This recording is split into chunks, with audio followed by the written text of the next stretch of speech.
Coucou les amis, bonjour. Aujourd'hui, nous allons lire l'histoire titrée « Le trafic des animaux ». Partout dans le monde, les gens sont fascinés par les animaux exotiques. De nombreuses familles adorent les admirer dans les jardins zoologiques et les aquariums. Cependant, certains individus ne s'en contentent pas. En effet, plusieurs personnes possèdent ou rêvent de posséder un animal domestique exotique. Les animaux exotiques, qu'ils soient morts ou vivants, sont très recherchés et cela menace les chances de survie de plusieurs espèces. Le braconnage. Aujourd'hui, beaucoup d'espèces d'animaux exotiques sont malheureusement menacées de disparition. Elles sont donc protégées par la loi et il devient illégal de les capturer. Malgré cette menace d'extinction réelle, des personnes sont prêtes à tout pour se les procurer.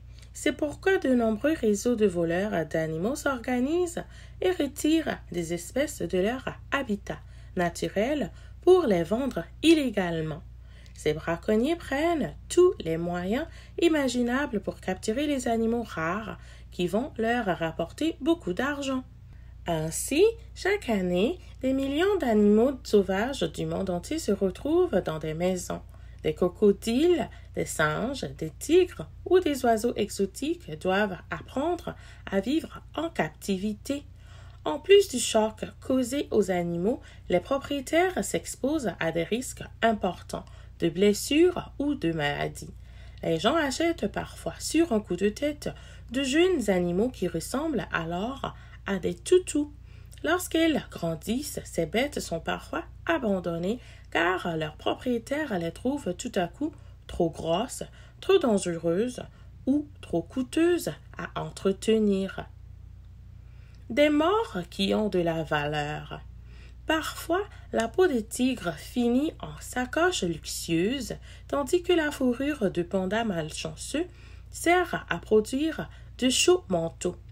En médecine traditionnelle asiatique, on croit que la corne des rhinocéros a des propriétés soignantes, ce qui en fait une denrée très demandée. En effet, on l'utilise sous forme de poudre pour soigner la fièvre, garder la forme et combattre des cancers. En Chine, la soupe aux ailerons de requin est un plat que les riches aiment s'offrir malgré le tort énorme causé à l'espèce. Tous les jours, beaucoup d'animaux sont tués pour leurs plumes, leur peau, leurs cornes, leur fourrure ou leurs organes. Acheteurs mal avisés. Beaucoup de touristes mal informés encouragent malgré eux le commerce illégal des animaux. Ils reviennent de voyage avec un perroquet, un mygale ou un serpent dans leur bagage. Les moins téméraires achètent des objets artistiques créés à partir de l'ivoire des éléphants, de peaux de serpent ou de carapaces de tortues. Comme consommateur, il faut être très prudent. Même pour l'achat d'un perroquet à l'animalerie du coin, il faut s'assurer que l'animal a été acquis de façon légale, papier à l'appui. Drôle de voyageur. Croyez-le ou non, une dame qui rentrait d'Afrique du Sud s'est fait surprendre avec un bébé ouistiti caché dans ses cheveux. Ce n'est malheureusement pas un cas unique. Par exemple, des douaniers ont déjà retrouvé des tortues vivantes, des défenses d'éléphants, des colonies d'abeilles ou encore des cobras empaillés dans des valises. Certaines personnes cachent même des petits animaux dans leurs poches. Dernièrement au Brésil, un homme a été arrêté avec plus de 240 animaux vivants, en majorité des reptiles, cachés dans sa valise. Enfin, selon les douanes françaises, les tortues figurent au premier rang des animaux vivants saisis. Elles sont suivies de près par les poissons et les araignées. Une convention à la rescousse des animaux. Depuis les années 1975, il existe des lois sur le commerce international des espèces animales menacées d'extinction. Les braconniers et les acheteurs Ils se font épingler, reçoivent des peines assez sévères. Cependant, cela ne suffit pas à enrayer le trafic des animaux exotiques.